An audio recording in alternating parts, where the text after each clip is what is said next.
papuri at pasasalamat. Muli, Panginoon, na malapit kami nagpapakumbaba dahil wala po kami magagawa kung wala po ang inyong presensya. Maguna po kayo sa amin sa tulong ng iyong Espiritong Banal. Muli niyo kaming turuan, bigyan ng mga kalakasan, inspirasyon ng inyong mga salita upang meron kaming panghawakan sa taong ito ng 2024. Inaangkin namin ang salita po ninyo, Panginoon, ang gumagawa sa buhay namin, lalo na po sa mga panahon na kung saan maharap kami sa mga manubigat na pagsubok. Inaangkin namin na anuman po ang aming pangangailangan ngayon, sandali ito, materially and physically, spiritually, nananalig po kami sa pagkaming salita upang kami ay pagpalain. Sa inyo po namin pinamalik ang lahat ng ito ng may pagpupuri at pasasalamat sa pangalan ni Jesus po ang aming sa aming dalangin sa ngalan ng Ama, ng Anak at ng Espiritu Santo. Amen. Amen. Ulihin natin ang Panginoon.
Bago tayo magsipo, atin mo nang basahin itong mabuting balita ng Panginoon. Ang mabuting balita ng Panginoon ayon kay Juan at kay Marcos chapter 4 verse 35 hanggang sa verse 41. Sa Gospel according to St. Mark chapter 4 beginning from verse 35 hanggang 41. Ganito po ang sinasabi. As evening came, high frequency. As evening came, Jesus said to his disciples, "Let's cross to the other side of the lake." So they took Jesus in the boat and started out, leaving the crowds behind, although other boats followed. Verse 37, but soon as fierce storm came up, high waves were breaking into the boat, and it began to fill with water. Jesus was sleeping at the back of the boat with his head on a cushion. The disciples woke him up, shouting, "Teacher, don't you care that we were going to drown?" When Jesus woke up, he rebuked the wind and said to the waves, "Silence, be still." Suddenly the wind stopped, and there was a great calm. Then he asked them, "Why are you afraid? Do you still have no faith?" And the last verse, the disciples were absolutely terrified. "Who is this man?" they asked each other. Even the wind and waves obey him. Purihin natin, palakpakan natin yung pagkakulitin balita ng Panginoon. Praise the Lord, praise Jesus. Pwede na tayo na ako, mga brothers and sisters. Ngayon po ang ating probably the first Sunday of January, tama ba? Okay, so presto po ang ating pagsalubong sa New Year. At hindi pa ako uli at hindi pa rin po tayo nauna. Saktong-sakto pa lang po para po ating maituwid, maiayos ang lahat ng ating mga pagkukulang, pagkakamali, o mga bad habits or mga, alam niyo na po, na naging sanhi o naging pabigat sa taong 2023. Every years na dinadaanan po natin, ang Diyos po ay lagi na ginagawa sa buhay natin. Amen? Because God has a purpose and plan. Every year po yan, mga kapatid. Hindi po ang problema ay hindi po yung mga circumstances, sickness, financial, or mga accidents, or mga trials, suffering sa buhay natin. That is part of life, whether we like it or not, because andito pa tayo sa mundo ito. Part of life pa rin yan. Hindi po yun ang pinakamabigat na problema. Ang pinakamabigat po natin problema is our perspective, insight of life. Yung ating pananaw, pang-unawa, pang-intindi sa mga nangyayari. Kung maganda po ang ating pananaw, hindi po tayo distracted, hindi po tayo busy, maganda po ang ating insight sa buhay in spite of napakarami pong mga tao na gumawa ng hakdi o sakit sa puso natin. Kapag itong taong ito ay maganda pa rin ang ating pananaw, lalo na sa pananaw ng Diyos para sa atin, then makakadaan po tayo ng buong 2024 ng masaya, magaan at pinagpala. Amen. Amen. Gusto niyo po ba yun? Amen. Let's welcome the Lord with a big clap. Okay, let's welcome the blessing of the Lord for this 2024. Hallelujah. Handaan ko lagi hindi po nauubusan ang Diyos ng pagpapala. Amen. Huwag nang tutulungan, hindi po siya nauubusan. Now, let us go to our topic for today. Ano pong nakita niyo sa screen?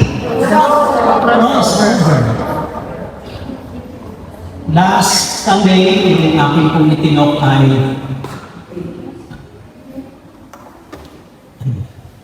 making a new start. Making a new start. Last Sunday po yun. Ang ganda po nun. Binigay na topic nito. Making a new start. Para ngayon, dudugtungan ko lang po crossover. Ano po itong crossover na ito? Nag-iisip po tayo kung bakit nga ba crossover? Okay, alamin po natin itong crossover na binibigay sa atin ng Panginoon. Dito po sa Mark chapter 4, binasa po natin, beginning from 35 to 41. Pero doon sa 35, sa umpisa po ng gospel reading natin, on the same day, yung araw din po yun, nang dumating po yung takot silim o gabi, sinabi niya sa kanyang mga alagad. He said to them, let us cross over. Saan po? To the other side, sa kabilang ibayan. Tinawagan ko po si Miriam Webster. Ito po sabi niya. What does crossover mean? Sabi po niya, a point or place of crossing from one side to the other. Ano po? Dalawang point po yan. Yung unang point, yung iyong lugar na kung saan ka nai-stuck, nababalahaw, nabibigatan, nahihirapan, at namumroblema, then you have to tawid o cross over from your place na nagbibigay sa iyo ng kabigatan to the one side to another place. Ayaw po ng Diyos na lagi po tayong nai-stuck. Let us create space, create enjoyment. Otherwise, talo ka. Ikaw ang lugi. Yung mga hindi nag-enjoy sila sa mga tinatanggap din ang pagpapala din sa Diyos kahit hindi sila nag-e-El Shaddai. Tapos ikaw, binibigyan ka ni Lord ng maraming blessing kahit papano. Then, ini-stack mo lang ang sarili mo sa isang lugar. Then you have to cross over. Especially when you are burdened down. You have to cross over. Gustuhin man ng Diyos, if you don't want to cross over, kung ayaw mong tumawid, walang mangyayari. Amen?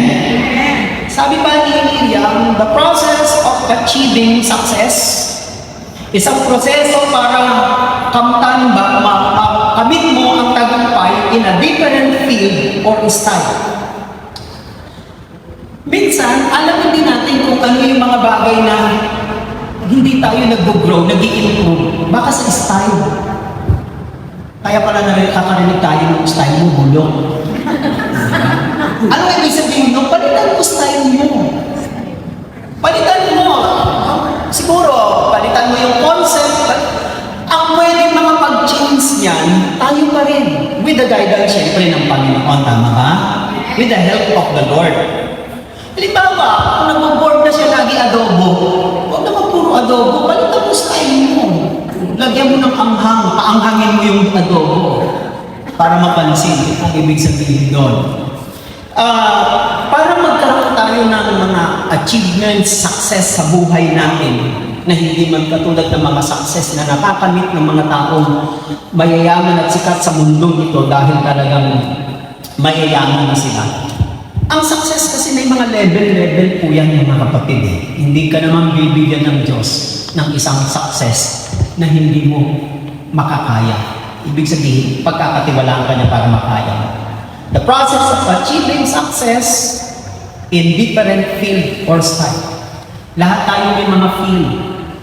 Binigyan tayo ng Diyos ng mga expertise, uniqueness, skill, and ability. Anong dapat mong gawin? You have to cross over. Kaya nga, meron, di ba, pag umorder ka sa McDo, may mga upgrade, ads on? Oh? Kung sa technologies, mga gadgets, may upgrading. A-upgrade ka. Diba? Pag yung cellphone natin, mag-notify yan, pwedeng i-upgrade yung version ng Android kung iPhone, OS, i-upgrade mo yun. Bakit? Para hindi ka maiwan, mag-upgrade ka. Pwede ba 2024 mag-upgrade ka para hindi mabwisit mga kasama mo? Upgrade din magminsan. Diba para gumanda yung samahan, relationship. Cross ka naman, tawid ka naman, huwag ka naman magpaiwan. Diba? Nagkakain ng tao, kumakain lahat, nag-i-enjoy, nagsasaya, kumakain. Tapos mayroong isang KJ, pa-emote-emote pa, naalala ko yung mga anak ko, yung pamilya ko, naalala ko sila sa Pilipinas. Nasahan ka ng mga kaibigan mo. Eh di, pa-LBC mo yung pagkain. Para hindi ka man lumukot at matikman nila. Ang ibig kong sabihin, in every situation na binibigay sa atin ng Diyos, we have to grab, kailangan. Baguhin natin. Marami tayong pwedeng i-upgrade sa buhay. Kayo na lang kung bahala ba. Now, let me go on.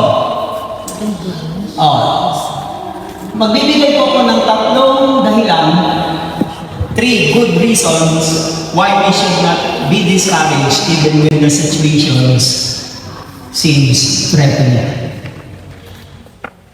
Yung gospel reading natin, sabi ni Jesus, tawid tayo sa kabilang ibanyo.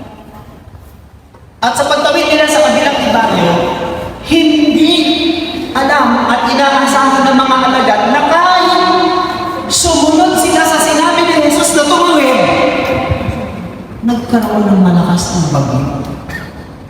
Minsan ang buhay, hindi natin inaasahan ang mga nangyayari.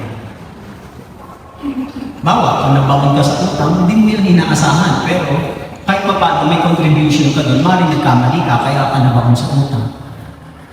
Kung minsan naman, nasisira tayo sa kabutihan natin sa ating kapwa. Nakakadamay, bawa, maganda intention mo, maganda hangarin mo, mahal mo kapwa mo, gusto mong tumulong, sa pagtulong mo, napahamak ka. Hindi mo rin yun inaasahan. Eh kung at the first place lang at sinabi, i-scam kita, magpa-scam ka ba? Siyempre hindi. Wala namang ganun, di ba? Kaya unexpected. Kasi ang buhay lagi tumatakbo yan eh. Nagpo-forward yan eh. Along the way, merong nakakatamasa ng maganda, meron namang nakakatamasa ng problema. Kaya ganun ang ibig sabihin nun. So, magbibigay ako ng tatlong magandang rason why we should not be discouraged or panghinaan ng loob. Even when the situation seems ilabaga, nagbabanta o threatening, mapagbanta. Yun na, nakalagay na agad. Wala nang pa-suspense. Unang reason is Jesus commanded and has a promise. Sabi ng verse 35. On the same day, sabi ni Jesus sa kanila, let us cross over to the other side. Ang Panginoon ang nag-command. Jesus command. But that command has a promise. Alam niyo sa Bible, may mga maraming makikita sa Bible when God commanded us. Kapag ang Diyos ay merong inuutos sa atin, ibig sabihin nun, meron siyang isinasamang pangako kapag tayo susunod sa kanyang utos. Amen. Amen? Ang ibig ko sabihin is, when we obey the command of Jesus to cross over, ibig sabihin nun, He has a promise. Dito sa mundo ito, lagi na lang tayo nasasaktan sa mga pangako. Lagi na lang tayo na-disappoint sa mga promises. Pero ang Panginoon, pag siya ang nangangako, hindi yung katulad natin na nakapagbibigay ng disappointments o panghihina. Why? Because hindi ka uutusan at sasabihan ng Panginoon, sama ka sa akin, tatawid na tayo sa kabilang ibang o tatawid tayo sa 2024, napababayaan ka niya, iiwan ka niya. Ang ibig sabihin niyan, don't worry, come, join with me to cross over. I am in charge.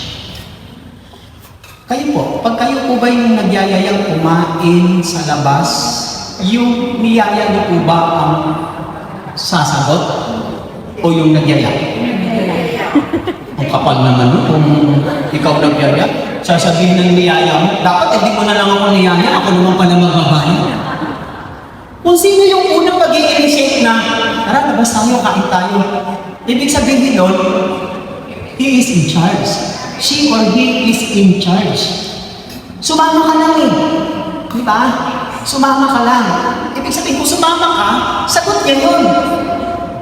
Ganito pong gusto sabihin sa atin ng Panginoon, pagsasama tayo kay Jesus para tumawid from 2023 to 2024, parang sinasabi ni Lord sa'yo, don't worry, ako kaya, sagot ko lahat. Amen. Libre kita. Parang ganun, ibig sabihin ni Lord. So, the first good reason that we should not be discouraged or dismayed even the situation seems threatening. And then, dumating po ang pagkakataon, nagkaroon nga lang ng bagyo. Bakit sinabi po ng Panginoon sa kanyang mga alagad that they would cross to the other side? Unang tanong natin, sino nakakaalam na may darating na bagyo? Hindi alam ng mga alagad, pero alam ni Jesus. Ay, ibig sabihin, si Jesus, lagi po siyang advance. Amen? Hindi mo pa hinihingi na magkaroon ka ng boyfriend o kasama. Alam niyo ni Jesus kung sino yung magiging boyfriend o kasama.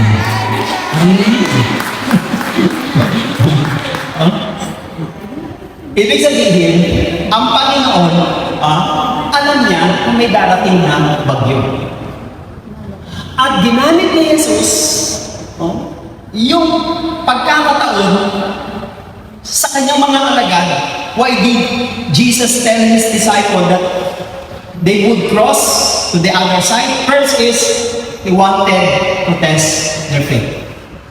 Gusto niyang subukin ang kanilang pananampalataya. Mga kapatid, sino po ba ang pwedeng magsubok ng ating pananampalataya? Hindi pwedeng diyamo. Hindi pwedeng demonyo. Dahil ang demonyo hindi yun nanunukso. Kaya utokso, layuan mo ako. Nanunukso ang diyamo. Ang Diyos, hindi po siya nanunukso. Magkaiba po yung nanunukso sa nanunubok. Temptation is different from testing.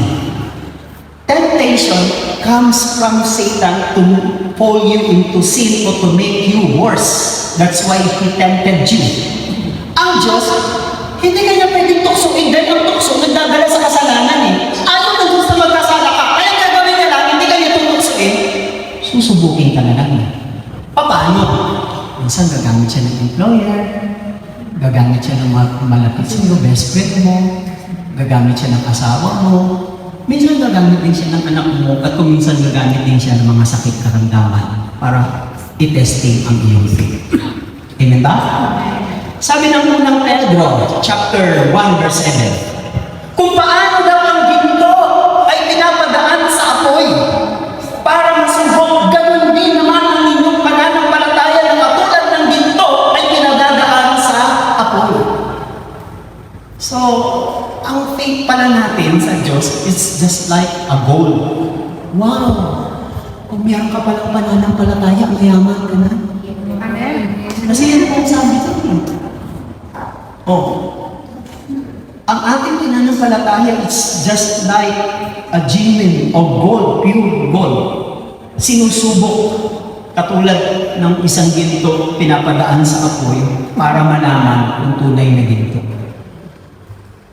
Ang nanunusang lang ay walang iba kundi hindi tunay. Pero pag tunay, ang pananampalataya mo, pag dumaan ka sa apoy ng trials or testing, mananatili pa rin yun.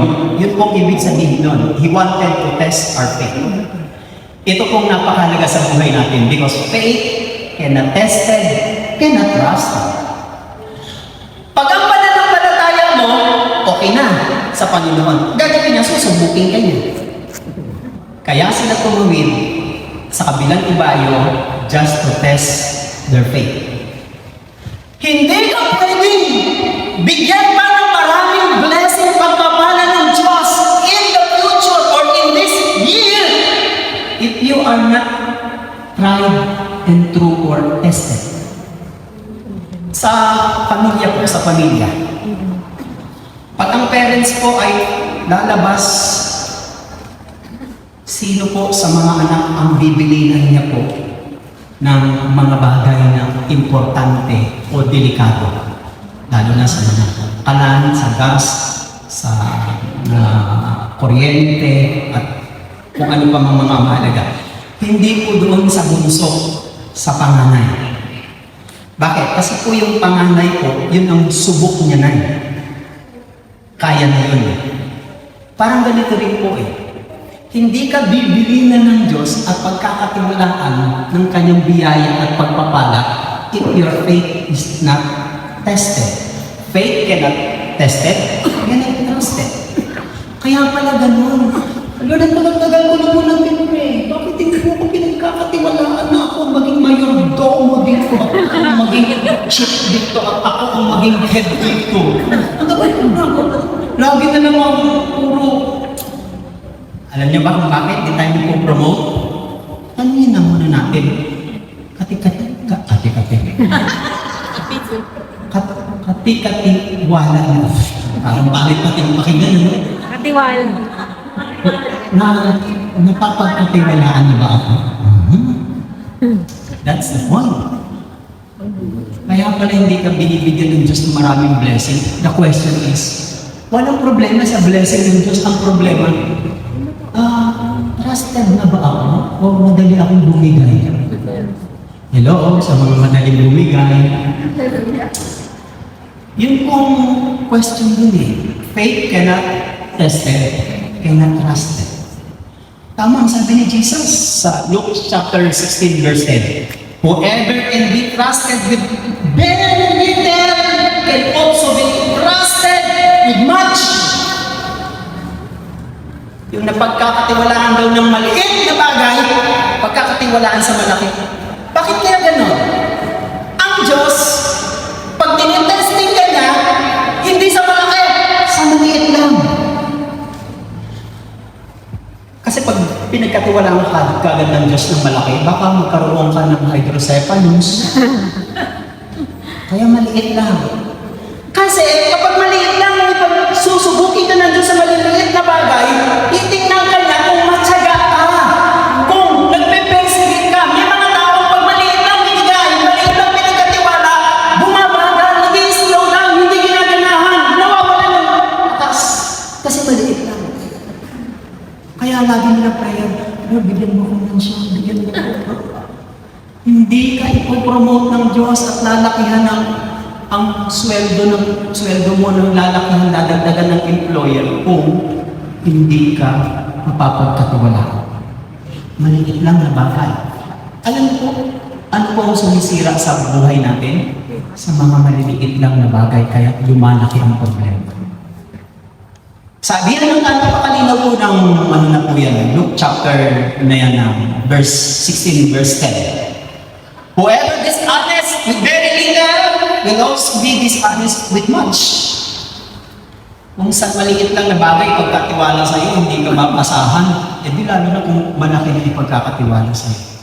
Ibig sabihin, ang Diyos hindi nagbibigay at nagsusubo ng mga malalaki sa maliliit lang. Pag na-prove niya, ikaw po ay talagang mapagkakatiwalaan, tested ka na talaga kahit saan ka dalhin, hindi na mahirap para i-promote ka, i-bless ka, dagdagan ka ng blessing at iangat ka. Hindi po mahirap. Bakit? Kasi subok ka na. Amen? Palapakan natin. Not only that is, why did Jesus tell his disciples to cross over to the other side? He wants us to grow in faith. Gusto niya lumago tayo eh. Alam niyo po ba, sa high school, sa college, lahat ng kurso na to ay mayroong pagtatapos. Tatapos ka ng high school, elementary high school, matatapos ka ng senior high, matatapos ka ng college to degree man or vocational, etc. May pagtatapos. Pero alam niyo po ba, sa pag-aaral ng pananampalataya, wala pong magtatapos. Eh, Brad, kailan po magtatapos yung pananampalataya? Pagpatay ka na. Bakit? Pagpatay ka na, you need faith eh. Kasi makakasama mo na si Jesus eh. Pagkasama na natin ang Panginoon, sa eternity, you don't need faith. Hindi mo na kailangan ng faith kasi nakita mo na yung inaasahan mo. Pero habang buhay ka pa dito, kahit magkanta uba-uba ka, hindi matatapos ang pag-aaral sa pananampalataya. Question. Search natin. This year, God will test our faith compared to our faith last year. Tingnan po ninyo. Kung may unang concern na gagawin sa iyo ang Diyos for year 2024 para i-bless ka niya, tingnan mo, ikumpara mo, yung faith ko ba ng 2023 ay 60%, 75% pasang-awa. Itong year 2024, yung pa rin ba faith ko? Pasang-awa, 75%. Baka naman pwedeng dagdagan. Yes. Ang yun na ng amen nyo. He wants us to grow in faith. Ang faith, hindi naman yun nabibili. Hindi naman yung katulad ng gasolina, hindi naman yung katulad ng load na pag mauubos na maglo-load ka ng ganyan para madagdagan. Hindi ganon. Ang faith ay galing sa Diyos. The more you always to connect, lagi kang nagko-connect sa Kanya at lagi kang bumababad sa Kanya, ini-increase, dinadagdagan ng Diyos ang pananampalataya mo. The question is, this year, if we're going to compare our faith last year and this year, sana wag na natin wag man lang mabawasan, kundi madagdagan. Amen? Those who truly, God has promised,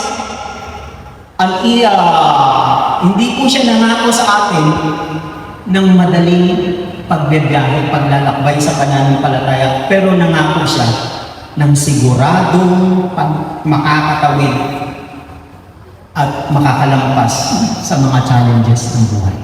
Listen. Nung tumawid po sila sa kabilang ibayo, hindi pa po sila nakararating in the middle of that same journey, the storm came. Halos napuno ng tubig ng dagat ang bangka. So naratel na po sila. Pinasukan na po sila ng takot, pangamba. Sabi nila, ano ba naman ito? Sumunod tayo sa kanya tapos nagkandagan ganito buhay natin? Bilisan. Gusto ko po kayong i-correct, mga kapatid. Pag sumusunod po tayo sa Panginoon at totoo ang pagsunod natin, sinabi ko kanina, God will test your faith. Tanggapin mo muna yun. Kasi sumusunod ka sa Kanya para diyan niya malaman kung pwede ka ng pagkatiwalaan ng mga blessing niya. He will test your faith. Kung sumusunod ka sa Panginoon at saka naman dumating itong mga problema, utang, sakit, pag-uusig, employer, karamdaman, saka naman dumating. The question is, ba't ganun, Lord? Sumusunod naman ako sa'yo. Gusto ko namang tumawid. Bakit ganito ang sinapit? Mga kapatid, testing. Gusto ko lang magbigay ng konting pagkakaiba. Did you remember Jonah, yung kinain ng balyena? Amen. Inutusan siya ng Diyos na pumunta sa Ninive, dahil yung Ninive ay napakasama ng bansa. Maraming mga tao, napakasama na. Ang kinuha niyang biyahe, hindi papunta ng Macau, ang kinuha niya papunta ng Hong Kong. Parang ganun. Wala pong, yun po yung para madali yung maunawaan. And then, nung kumuha na siya ng biyahe, pagsampa niya sa barko, binagyo. Sabi ng kapitan, magbawas tayo ng mga kargo. Baka mapahamak tayo dahil yung barko natin, nagbawas ng mga kargo. Hindi pa rin. Napapanganib pa rin sila. Then, nag-survey sila, nakita nila si Jonah, natutulog lang sa bangka, sa barko. Sabi niya, kami takot na, namang problema kami, pero ikaw, nagpapahinga ka lang dyan. Sabi niya, ako kasi dahilan ng bagyo. Nakita na niyo ha?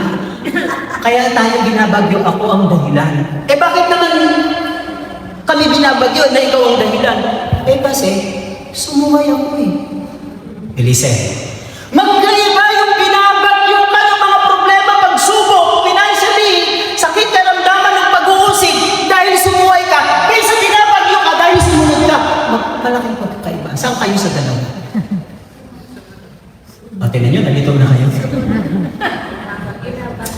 Kapag binabagyo ka na dahil sumunod ka na gusto mong tumawid sa kabilang ibayo dahil sumunod ka sa utos niya, nasa mabuti kang kamay. Amen. Pero mag-isip-isip kung bakit nagkakaganito ang buhay mo. May trabaho ka naman, may mga kaibigan ka naman. Bakit nagkakaganito, nalulugmok ka? Binabagyo ba ako dahil matigas ang ulo ko at masuwayan ako? O binabagyo ako dahil sumusunod ako? Mga kapatid, pag binabagyo ka dahil sumusunod ka na gusto mong tumawid kasama si Jesus, sabi ko nga sa inyo, He is in charge. Amen? Amen. Pero kung dito ka na binabagyo ka na mabibigat ang problema dahil sumuway ka, matigas ang ulo mo, mga kapatid, maybe the Lord is not in charge. Maliban na lang mag-repent ka. Maliban na lang magsisi ka. At pagkatapos ayusin mo lahat ng kalat at basura. Parang ganun ang ibig sabihin. Amen? Palakpakan natin ang Panginoon. Hallelujah. God has promised an easy trip, but He has promised a guaranteed cross over. Ang mahalaga, ito, Lord, sumusunod ako sa iyo. Bakit po ganito lahat nangyari? O sige, sumunod ka sa akin, pero ganyan ang nangyayari kasi tinites kita. Huwag kang mag-alala. Makakarating ka pa rin sa kabilang ibayo sa iyong destination. Ano pipiliin ninyo? Binagyo kayo, pero hindi kayo nakatawid at hindi kayo nakarating sa pantalan sa destinasyon? O binagyo kayo, pero nakarating pa rin kayo sa pantalan sa pier o destinasyon? Yes, God does not promise an easy trip, but He promised a guaranteed destination. Ang mahalaga makakarating. Yun ang mahalaga eh. Parang kasabihan sa hinabahaba ng prosesyon. Ano kasunod? Simbahan ng tuloy. At least nakarating. Diba? Yan ang ibig sabihin niya. Ang sabi na bahaba ng problema at pagsubok na pinagdadaanan mo, pero wala kang guaranteed crossover destination. Talo tayo mga kapatid. Then, the second one. Pangalawa, one of the three good reasons. Pangalawa, Jesus was with them in the boat to cross to the other side. Sabi po dyan sa verse 36 ng Mark. So they took Jesus, isinama nila si Jesus at pinasakay sa bangka at nag-umpisang magpalakot, leaving the crowds behind, although other boats followed him. Meron pa pala mga bangkang sumabay, pero yung mga alagad si Jesus po ang nakasakay sa kanilang bangka. Mga kapatid, nang nandoon na po sila sa kalagitnaan ng Lake ng Galilee para tumawid sa kabilang bayan, the disciples doubted His presence. Anong second step? Jesus was with them in the boat to cross over to the other side. Pangalawang magandang dahilan, hindi tayo dapat panghinaan ng loob kahit na ang mga sitwasyon ay tila baga mapanganib at mapagbanta. Jesus was with them. Jesus is with us. Amen? Amen. Kasama natin yung Panginoon sa ating takbo, lakbay, lakad. For this year, 2024, huwag kang magduda katulad ng mga alagad. Kasama mo ang Panginoon. Lord, kasama kita. Pero bakit ganito nangyayari? Part yan ng pagsutuwid ko sa iyo, paghuhubog ko sa iyo. Part yan. Huwag kang magduda sa presensya ni Jesus. The question is, kasama ka talaga kita, Lord? Kasi wala lang akong makitang tama, mabuti, maganda. Nakaka-discourage. Nakasama ba kita? Yes. Yung mga presensya ng problema, pagsubok sa piling sa buhay natin, ay hindi na nga mahulugan na hindi kasama natin ng Diyos. Minsan nakakaduda. Alin po? Parang ganito, akin pong observation dito. Pag nakakita po ko ng mga Kristiyano laging nakangiti, ang saya-saya, parang hindi nagkakaroon ng problema, parang hindi nag-iisip ng madali, parang walang inaalala. Nakakaduda po yun. Oo, nakakaduda. Alam niyo kung bakit? Ang diablo kasi, pinakamahusay magpasaya para makalilong ka sa iyong obligasyon, responsibilidad, at mga ginagawa. Pasasayahin ka ng diablo, aalilin ka niya dito sa bansang Macau dito para malimutan mo yung pananagutan mo, responsibilidad. Kaya nakakaduda. Balik na rin ko. Pag nakakita kayong mga Kristiyano na nanalig sa Diyos, pero parang gumagapang sa mga puso. Kailan ba ako makakabali? Kailan ba ako gagaling? Kailan matataasan ang sweldo ko? Tagal-tagal ko na sa amo ko. 100% kasama mo ang Diyos. Sakto mo ang Diyos.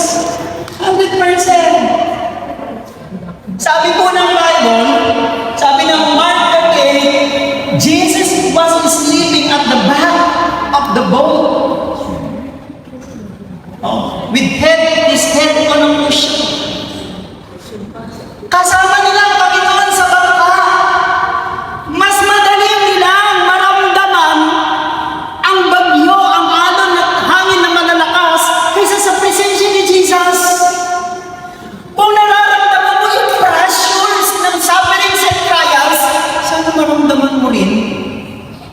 pressure ng presence ni Jesus.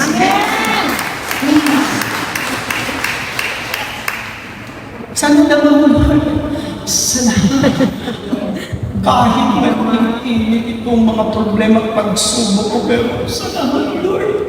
Namadama ko pa rin yung presensya mo. Ang sarap kaysa yung dami ng problema at pagsubok ko, bro.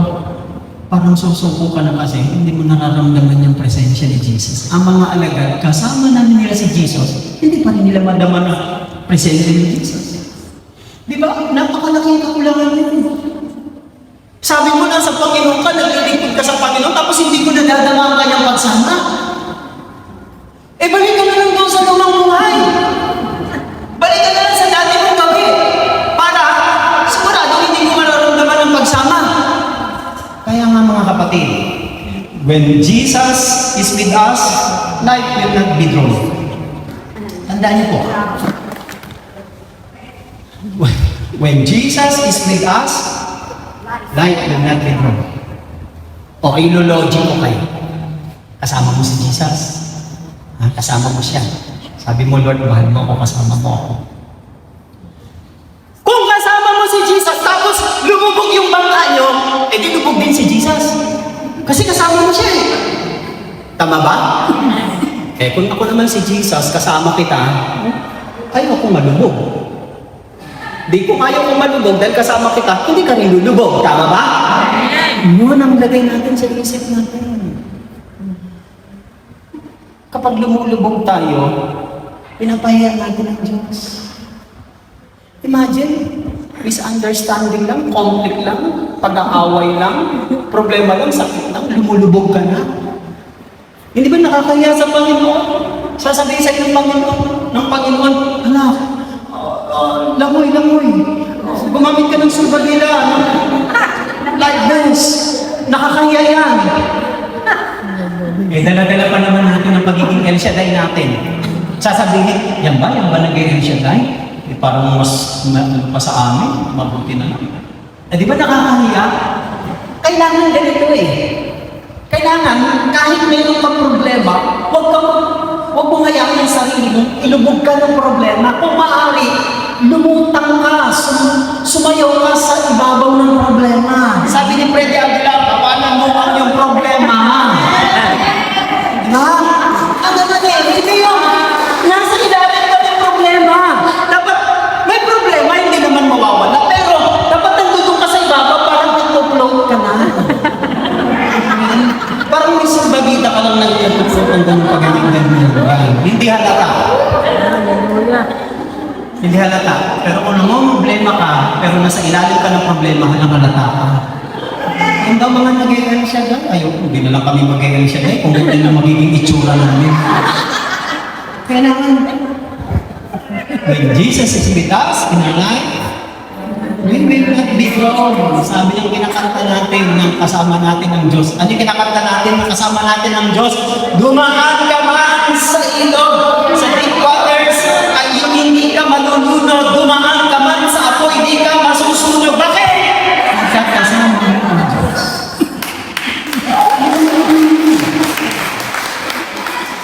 walang sumusunod na nangalig, nagtitiwala kay Jesus na nalulunod at nasusunod. Did you remember yung tatlong Hebrew na teenagers, si Shadrach, Meshach at Abednego sa Daniel chapter 3? Nagbigay ng decree ang emperor na si Nabucodonosor na sumakop ng buong mundo noong panahon na yun. Sabi niya, lahat ng aking nasasakupan kailangan sasamba sa ribultong pinagawa ko. May tatlong hindi sumamba kasi kilala nila ang tunay na Diyos.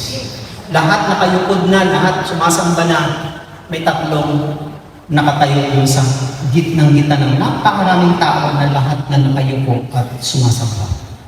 Nagulat yung Haring Nabucodonosor. Sino yun? Si Daniel during that time is naglilingkod na siya sa emperor.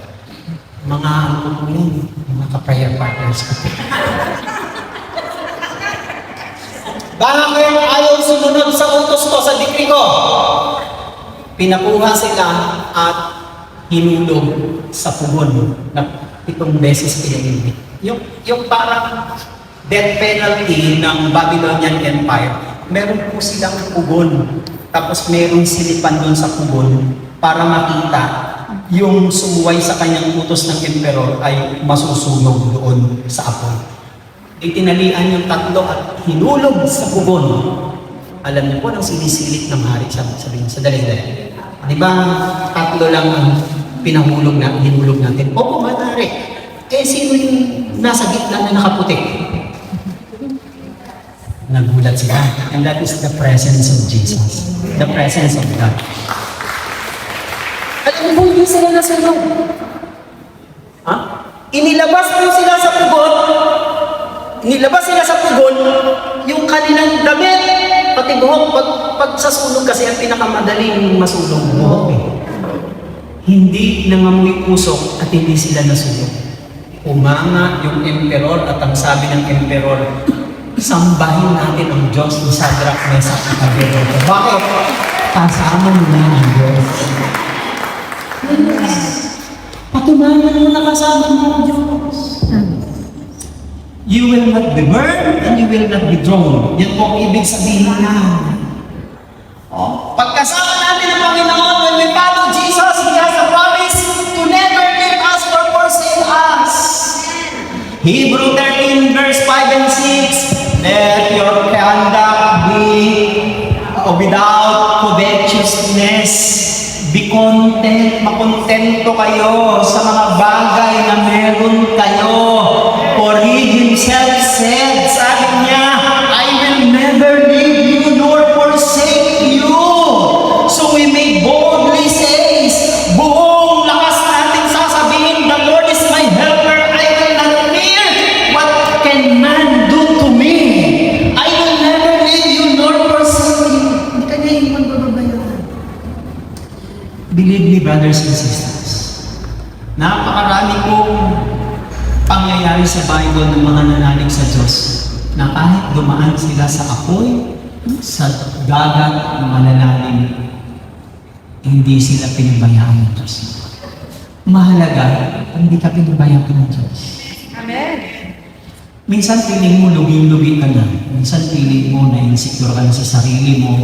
Kasi piling mo, kawawang-kawawa ka na. Piling mo, parang wala nang darating na blessing sa buhay mo, mga kapatid. Nagpapakita yan sa buhay natin at sa faith natin na hindi tayo nagtitiwala sa Diyos na kasama natin siya. Pagkasama natin ang Panginoon, yun po yung sinasabing hindi kita iiwan o pababayaan. Lalakas ang loob mo kasi kasama mo ang Panginoon. For this year 2024, huwag natin sabihin, makasama ko lang siya ng New Year, nang nagsalubong ng New Year, pagdating ng February, naging sanlinggong pag-ibig ako. Naku po, ganun. Huh? Pagdating ng February 14, naging sanlinggong pag-ibig ka, nang sumalubong ka sa New Year, ang saya-saya mo dahil kasama mo si Lord, ang dami mong blessing, ang dami mong pagpapanak, mga kapatid. And the last one, pinakahuli, tatlo lang. 3 good reasons why we should not be discouraged. To cross over even when the situation are frightening. Pangatlo, Jesus was in constant control of every situation. Pangalawang magandang dahilan, si Jesus ang hindi nagbabago o palaging may control. Palagi constant control of every situation. Listen, good or bad, positive or negative, madilim, maliwanag, lubak-lubak o makinis, matigas o malambot, lahat na kayong mag-isip. God is in control. Amen. Sino ba gumagamit sa atin ng mga thermostat, yung mga aircon at saka mga heater? Gumagamit ng mga microwave oven, yung mga yan. Pag nandito tayo sa mabigat na problema at pagsubok, pag hindi mo na kaya, kasi alam lang ng Diyos kung hanggang saan ang kaya mo. Eto minsan yung problema sa atin. Ayaw mo maging totoo sa sarili mo kung hanggang saan ang kaya mo. doon tayo nagkakaroon ng problema. Dapat honest ka. Tanggap mo sa sarili mo, ito lang kaya mo, ito lang magagawa mo, ito lang ako. Huwag mong i-evaluate at tingnan yung sarili mo na hindi naman yun ang totoo sa sarili mo. Magkakaroon ka talaga ng problema. Ang unang nakakaalam yan, ang Diyos. Amen. Alam ng Diyos kung sasabog ka o hindi. Alam ng Diyos kung bibigay ka na o hindi. Kaya pag ang gagawin ng Diyos, pag masyadong mainit na, i-reset niya ang thermostat, hindi na kaya ng anak mabawasan ito.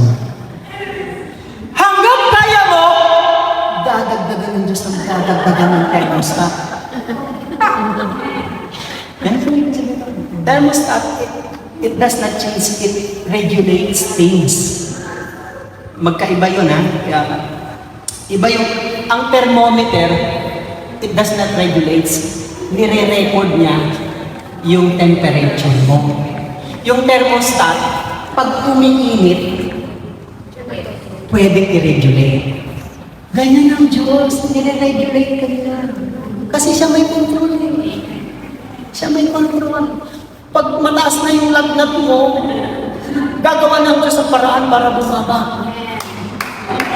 Parang may nasunod tuloy ako na napanood ako sa isang TV na mga comedy. Sabi ng kanilang commercial, sabi, alam mo kasi yung sa mga part ng London, mga ganyan, mga slang, di ba? Yung banggit natin God sa kanilang God. Yung not, mga ganyan. They, guy. Sabi ng nanay sa kanya, sabi ng anak pala nagre-reklamo, Mami, I'm hot. Oo, kasi may sakit ka, may fever ka. Yes, Mami, I'm hot. Ang kulit ng bata ay tumingin. Oh yes, gagawa tayo ng paraan para gumaling ka, Mami, I'm hot. Oo, alam ko, you're hot kasi meron kang lognot. Natigil yung bata.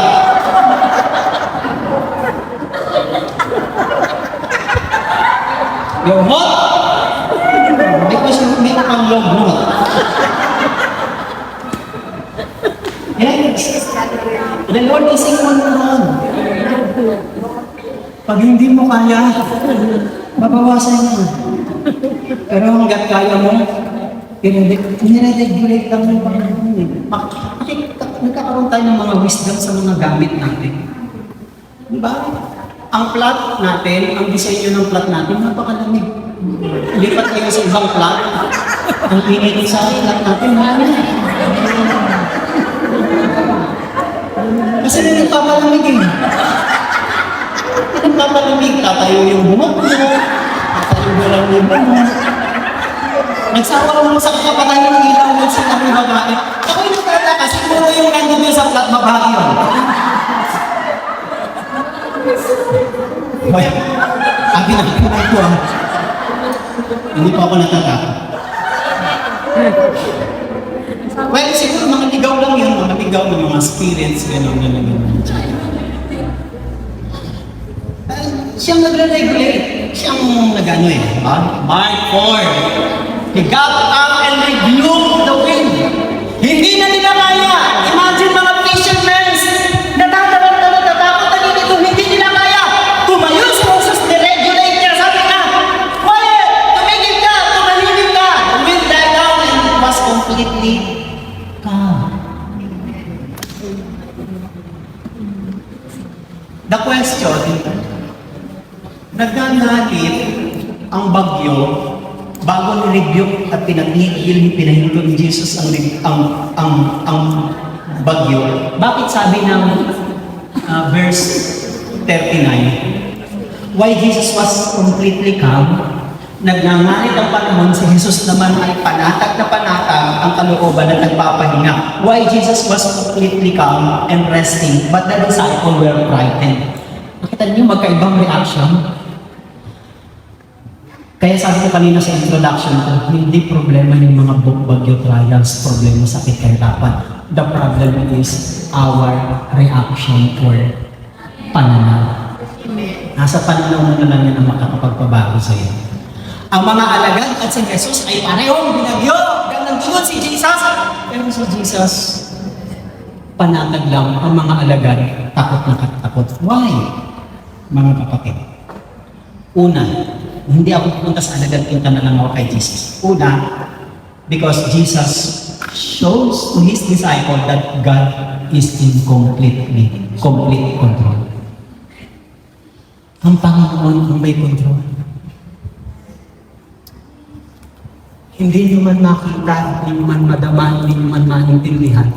Okay lang kung nagkakaganyan yung asawa natin. Yung mga anak natin nagkakaganyan sa kabila na kayo nasunurin sa Panginoon, ganun ang ginaganti nila. Mga kaibigan natin, sinasaktan tayo. God is in control.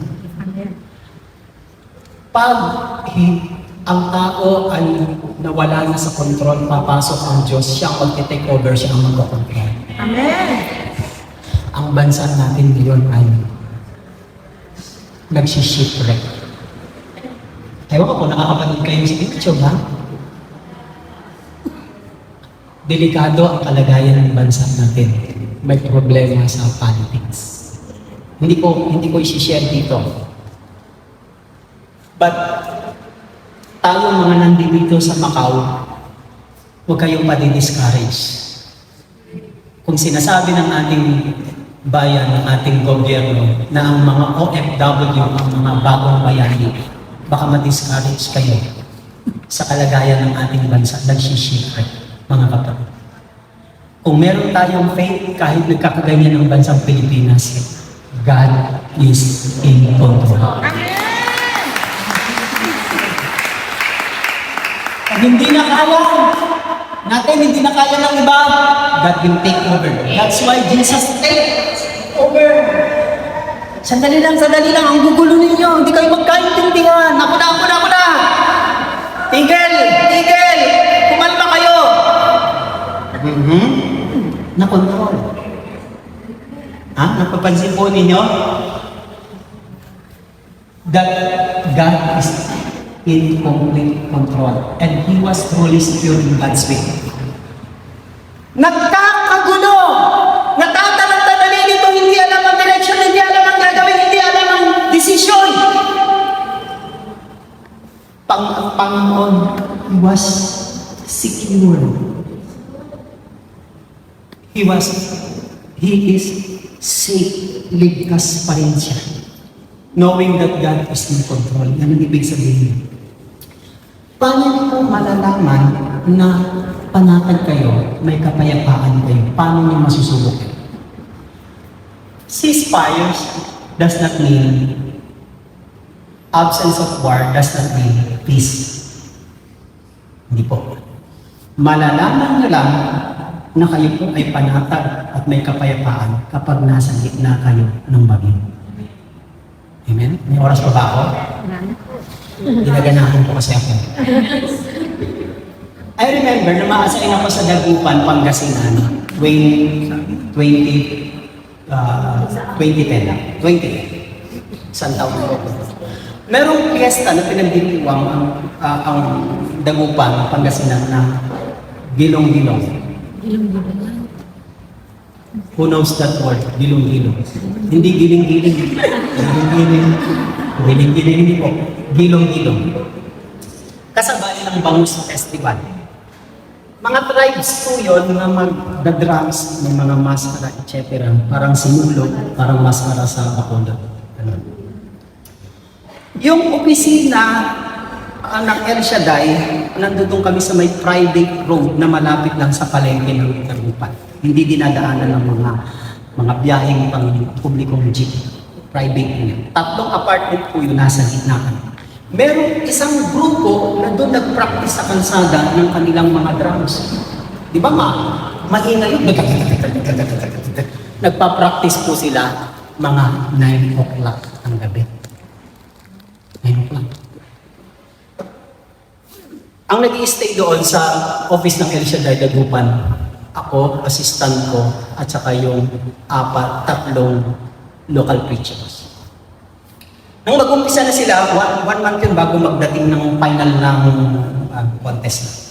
So 1 month yung practice. Isang linggo pa lang, habang nagpa-practice sila, lalo na yung mga malalaking tambol, yung mga dibdib namin nagbabay. Hindi kami makatulog. Paglabas ko umaga, para syempre, hangin namin, balabas-labas, nakita ko yung mga kapitbahay namin. Brother, El Shaddai, brother. Ano po? Ay, hindi tayo makatulog. Hindi rin ba kayo makatulog? Opo, hindi rin kami makatulog. Kami rin, yung apo ko, yung anak ko, hindi makatulog. Nahirapan. Sabi ko sa mga kasama ko, magpupuya tayo nito. Baka matuyuan tayo dito. Pray kami.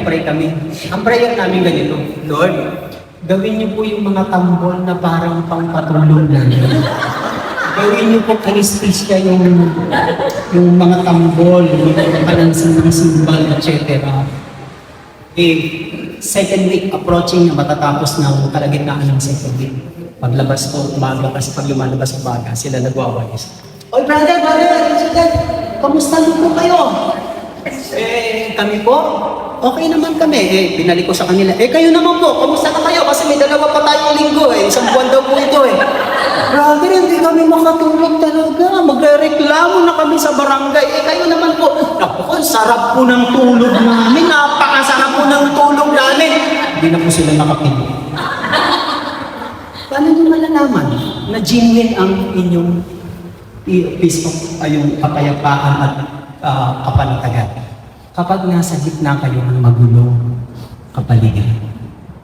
Sa Japan, may binibenta na mechanism na nilalagay sa tenga. Ang maririnig mo doon, lagas-lagas ng mga alon at mga dahon at yung mga huni ng mga ibon na parang nandoon ka sa kagubatan na dinuduyan ka ng ganyan at nangalamigan ka. Yun yung mechanism na Japanese. Pag nilalagay mo sa tenga, inimbento nila yun para sa mga Japanese na masyadong stress na ang buhay.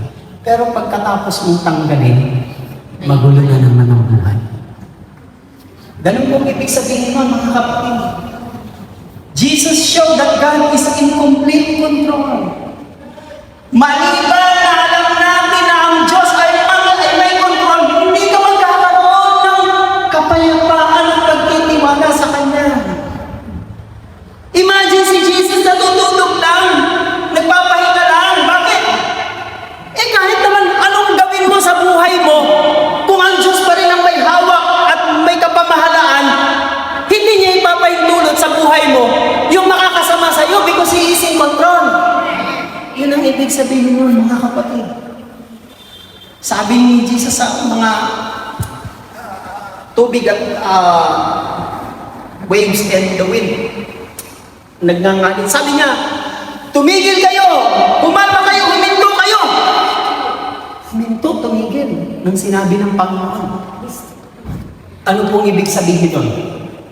Ang Panginoon, sa kanyang mga salita, ipinapakita niya yung kanyang power sa kanyang mga umagat.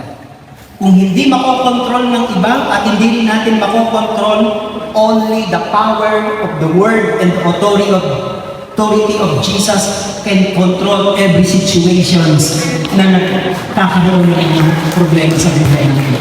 He is in control. Alam niya, kaya niya, magagawa niya eh. Meron pong isang lalaki nagmamaneho sa Chicago ba, sa highway ng Chicago. Bagong-bago ang kanyang sasakyan. Bagong bili, wala pang 1 buwan. Mga 2 weeks pa lang and then tumirik. Dahil may alam naman siya sa sasakyan, pinalikot niya lahat, ginawa niya para hindi niya na mapaandar. Sabi niya, bagong-bago ka naman, bakit tumirik? May huminto sa kabilang kalsada, may huminto at nagbigay ng tulong.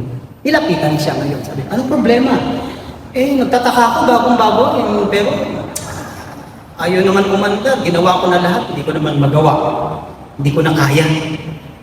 Sabi ng tumulong na lalaki na tumigil, o sige, umupo ka dyan at start mo, may pipihitin lang ako dito. Pagpihit niya, umistart ang sasakyan. Lumabas siya, nagtaka. Sabi niya, ba't ganun? Ang dami ko nang ginawa, hindi ko na makaya, hindi ko na makontrol, pero ikaw isa lang pinindot mo. Nag-start na sasakyan ko. Ano pa kilala yung lalaki? Sabi ng lalaki, ako po si Mr. Ford, ako kasi ang umimbento ng sasakyan. Tiny, ang huminto sa kanya si Mr. Ford. Ganyan ang buhay natin. Kapag ang lumikha sa buhay natin, ang pumapasok sa buhay natin sa mga bagay na hindi mo na kaya na tila baga sasabog ka na. God is in control. Amen. Amen. He is in control. Kaya ang Panginoon, nagpapahinga lang siya. Hindi dahil sa wala siya. Sabi ng mga alagad, wala pa bang pakialam sa amin, lulubog na tayo. Ikaw natutulog ka lang eh. Hindi dahil wala siyang pakialam. Kaya siya nagpapahinga at nagre-relax kahit nagngangalit ang panahon. Kasi alam niya ang Diyos ang control mo. Whatever situation we face today and for tomorrow and for the whole year of 2024, magtiwala ka. Alam ng Diyos ang mabuti para sa iyo. Amen. Maraming po kayo sa pagkakoras. It's already 3 p.m. na po. Gusto ko lang pong isama po ninyo ang ating pong approaching na 30th anniversary ng Macau chapter sa February 11. Kasama niyo po kasi yung ating venue ay nire-request na lang po ng ating council workers. Wala pa po kami confirmation. Sama po niyo. Pangalawa, yung ating pong budget. Sama niyo rin po sa kasal. Pangatlo at pinaka-importante, sana sa anniversary makapagdala kami ng kahit isa lang. Yung malapit sa inyo, kaibigan nyo. Lalo na yung problematic, yung mga problema na para ba hindi na nila alam ang kanilang gagawin. Sa anniversary, ha?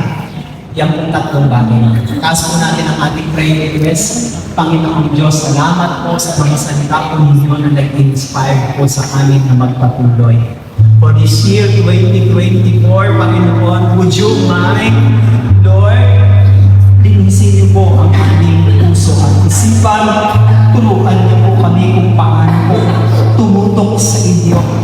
Help us, give us strength, O Lord, and give us your guidance to be with you, to cross over to the other side of this year, from 2023 to 2024. At kung ano man po ang mararanasan pa namin for this year 2024, Panginoon, tulungan niyo po kami katulad ng Panginoon. Hindi po siya nagpa-apekto, hindi po siya nanghinang ng lupaybay because He knew that you are the God who is in control. Salamat po ng marami, Panginoon, sa araw na ito.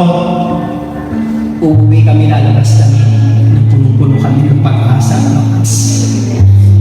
Hindi na katulad ng dati. Ang 2024 ay magiging isang magandang pananaw sa amin kahit pa may problema at pagsubok. Dahil kayo, Panginoon, ang pinanggagalingan ng mga blessing at pagpapala, pagpalain niyo po lahat ng aming prayers ngayon. Kayo po magbalik ng gusto. Bigyan ko maapaw. Bless niyo po ang aming trabaho. Bigyan kami ng magandang pangangatawan ng kalusugan para magaganap po namin ang aming layunin dito sa bansang Macau. I-touch niyo po ang aming mga employer.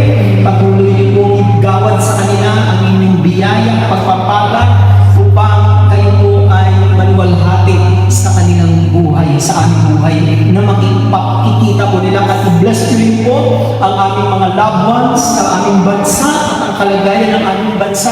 Ngayon, Panginoong Diyos, buti niyo po sila, ingatan sa mahal at pagpalakit po ang aming mga loved ones. In Jesus' name we ask and we pray, in the name of the Father, the Son, and the Holy Spirit. Amen and amen. Happy Lord's Day, mga kapatid. Tayo po yung magsahan muna.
sa taas na asa.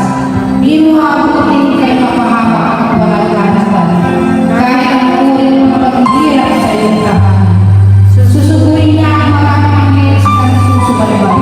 Kahit sa tago ikaw maparoon siya kaingatan. Sa kanilang palagay tatayo pa silang magtataas. Na hindi masaktan ang mga paa mo sa patungkalas. At kahit ang tapakan mo ay makalulitaas ng rosi. Hindi ka maano sa mga serpente ng Romanis. Ang sabi ng Diyos, aming pagpiligtas ang tapat sa akin. At iningatan ko ang sinumang ako'y hindi kiranin. Pag sila'y tumawag tayo ng dapo na sila'y patuloy. Aking sasamahan at pumangilan nila ay sasaktulohan. Aking iniligtas ng bawat sa ay pagkakalitan. Sila'y nabigyan ko rin at palaan ay makakabuhay.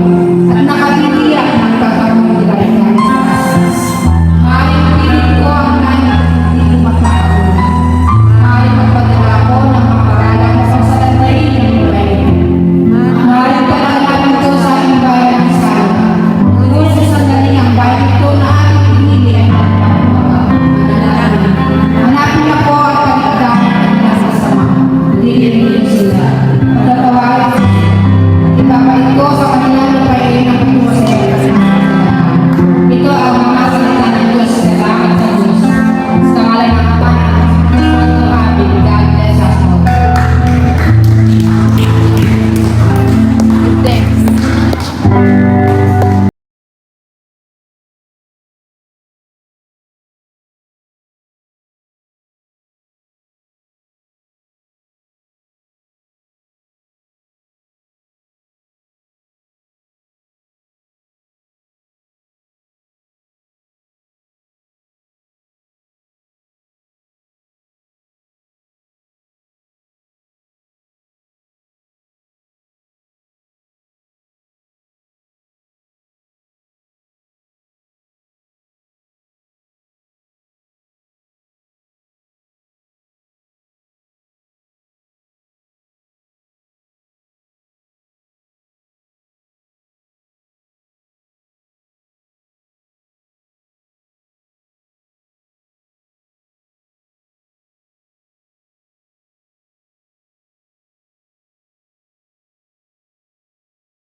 Sabi ulit mo.